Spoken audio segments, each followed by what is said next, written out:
Hello, children. This is Grandma Carla back with more of Ramona Forever by Beverly Cleary, and we are on Chapter 2, Ramona's Problem.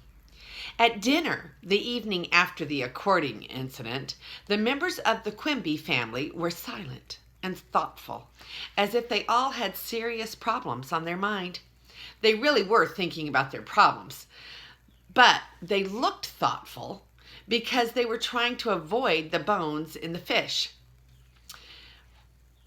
that they were having for supper. Eating fish with bones without looking thoughtful is impossible. Picky, meowing for his turn, wove himself under their legs. Picky is the cat, isn't he? Ramona, who did not care for fish and was willing to let Picky have her share, wished that her mother would say, "Ramona eats like a bird," as if Ramona were unusually delicate and sensitive. Some mothers were like that, but not Mrs. Quimby, who would only say cheerfully, "Eat it anyway," if Ramona complained that she did not like fish. Since she could not get away with eating like a bird, Ramona poked her fork through her fish to remove every single bone before taking the first bite. And while she pushed, she worried. How was she going to inform her family that she was never going to stay with Mrs. Kemp again? Never. And then what? If she did not stay at the Kemps after school, her mother might not be able to work in the doctor's office. Her father would not be able to go to college, and the whole family would fall over like dominoes, pushed by Ramona. If Mr. Quimby laid a fish bone on the edge of his plate, how's Howie's rich uncle, old Moneybags, turned up yet?" he said to Ramona. To the cat, he said, "Beat it, you furry nuisance." "Yes," said Ramona, "but he's just a plain man with whiskers and jeans. He doesn't look rich at all." Mr. Quimby said, "These days, you never can tell by clothes." "Is he nice?" asked Mrs. Quimby. "No," said Ramona. "He's the kind of grown-up who teases children and thinks he's funny."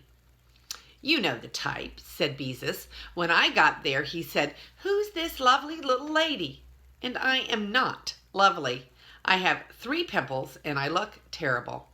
Beezus worried about her face lately, scrubbing it with medicated soap twice a day and refusing to eat any chocolate. "I'm never going back there after school," Ramona burst out. "I don't care what anybody says. I won't go there again. I'll come home and sit on the steps and freeze, but I will not let that awful Mrs. Kemp look after me again." Tears of anger spilled over her untasted fish. The family was silent. When no one spoke, Ramona flared again. "Well, I won't, and you can't make me, so there. Mrs. Kemp hates me." There was a time when Mrs. Quimby would have said something such as, "Pull yourself together, Ramona, and eat your dinner." Instead, now that he was studying to be a teacher, he said calmly and quietly, "Tell us about it, Ramona." This made Ramona feel worse.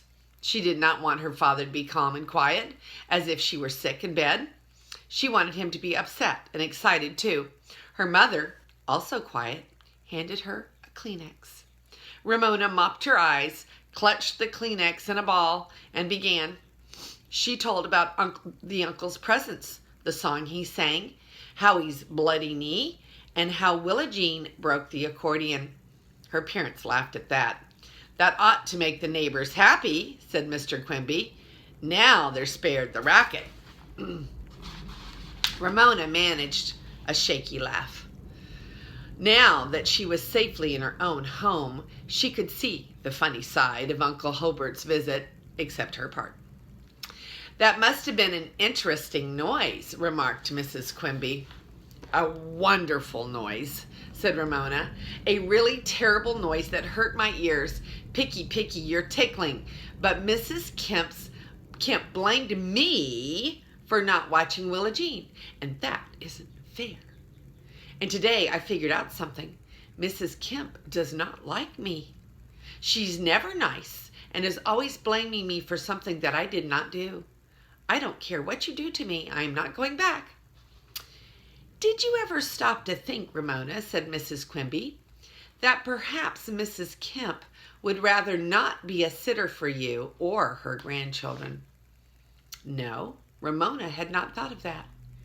"Women her age are brought up to keep house and take care of children," explained Mrs. Quimby. "That's all they really know how to do. But now maybe she'd rather be doing something else." She looked thoughtful, not fishbone thoughtful, but really thoughtful. "She could like me a little bit." Ramona now felt sulky instead of angry. Beezus spoke up. "Ramona is right. Mrs. Kemp doesn't like either of us. That's why I try to go to Pamela's house after school or to the library." "Ramona, what do you think you should do?" asked Mrs. Quimby. Ramona did not want the responsibility of thinking what she should do. She wanted help from a grown-up.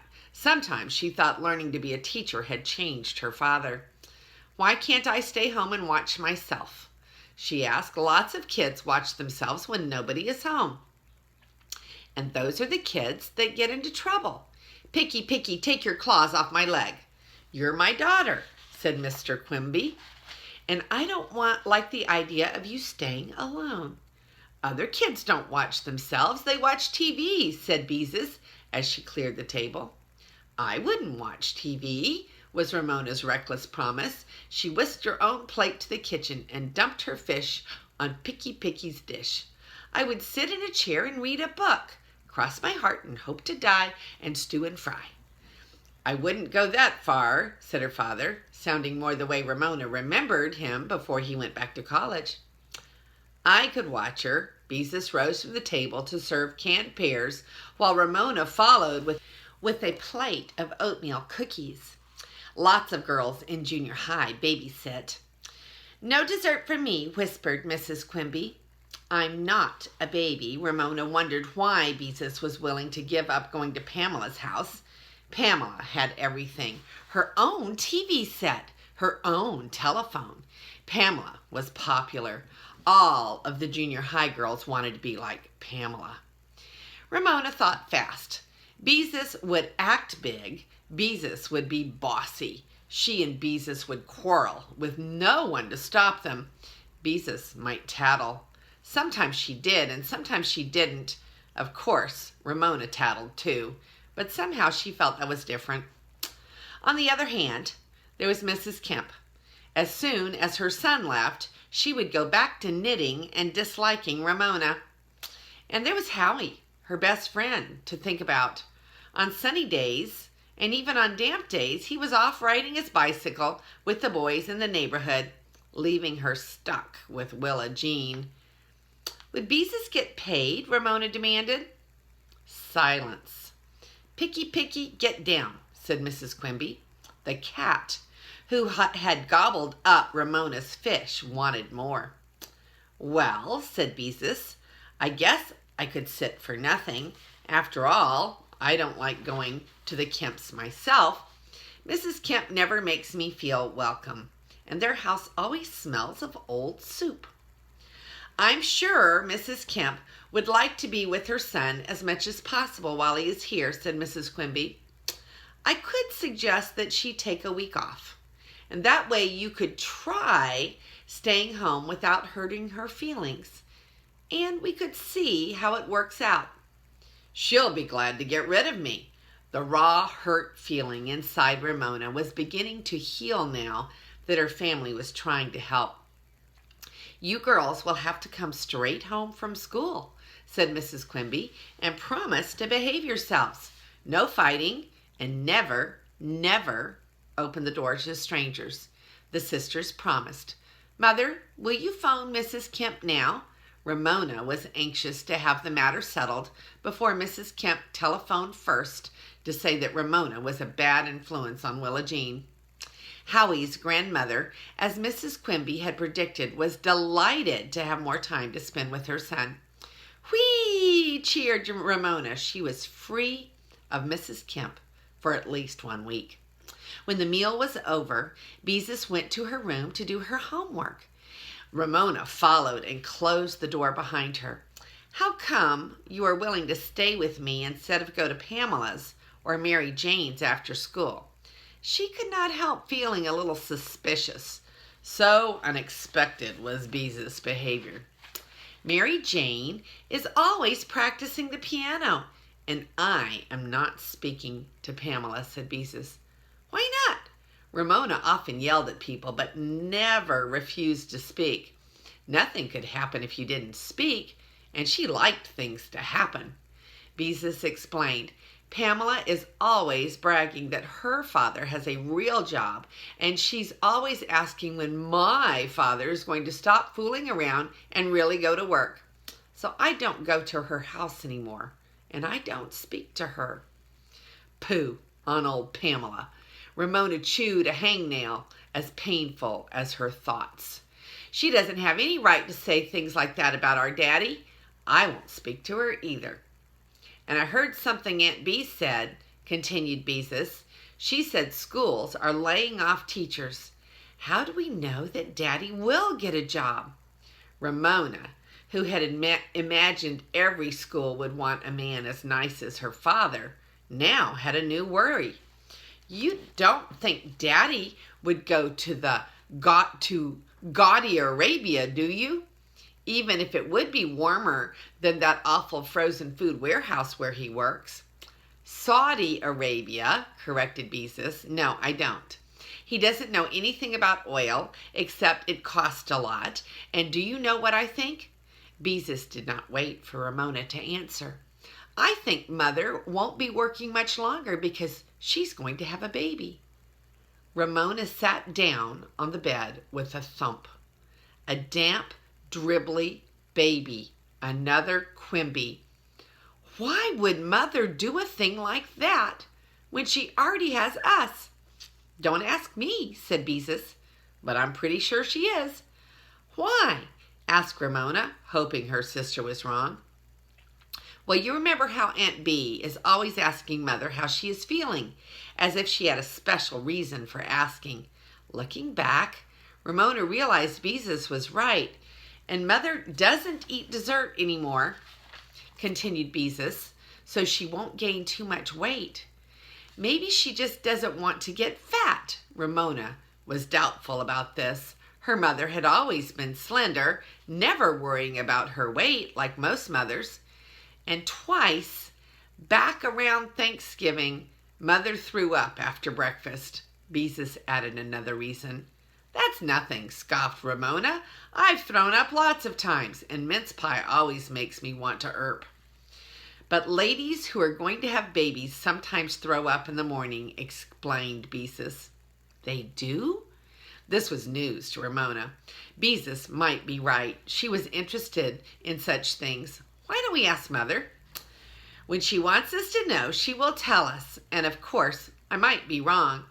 Doubt crept into Beezus' voice before she said, "Oh, I hope I'm right.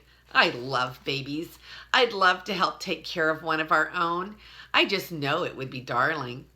Ramona sat on the bed thinking, while Beezus opened her books. A little brother or sister?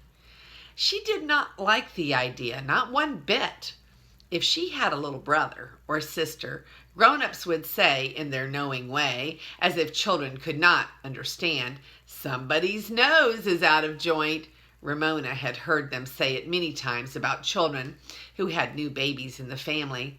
This was their way of talking about children behind their backs, in front of them. "But if it's true, I sure hope Daddy finds a teaching job fast," said Beezus. "Now go away. I have to study."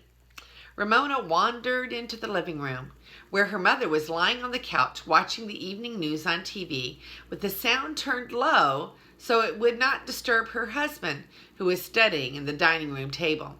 Ramona knew she was not supposed to interrupt when he was studying, but this time she decided he wasn't really working, just doodling on a piece of scratch paper with a worried look on his face. She slipped her head up between his rib and his arms. "Hi," said her father, as if Ramona had brought his thoughts back to the dining room. "Hi," answered Ramona as her father quickly turned over his page of doodles, but not before she got a glimpse of dollar signs and babies, doodles that must mean he was thinking about a baby. "You have me to be your little girl," Ramona reminded her father. Her father rubbed his chin against the top of Ramona's head. "That's right, and I'm mighty glad I do." "Then you wouldn't want another girl, would you?" Ramona had to find out. "Oh, I don't know," said Mr. Quimby. "I like little girls." That is the end of chapter 2. Oh, it's getting exciting. Are they going to have another baby? Is there going to be another Quimby? Here is Ramona picking at her fish and very upset because Mrs. Kemp does not like her. And here is a picture of the whole family sitting at the table discussing the situation. What were they going to do, because Ramona did not want to go to Mrs. Kemp's ever again. And this is a picture of Ramona slipping up under Dad's arm and checking out his doodles at the table. And she found a baby on the doodles with dollar signs. Because babies do cost a lot of money, but they certainly are precious. And this is Grandma Carla, and I love you.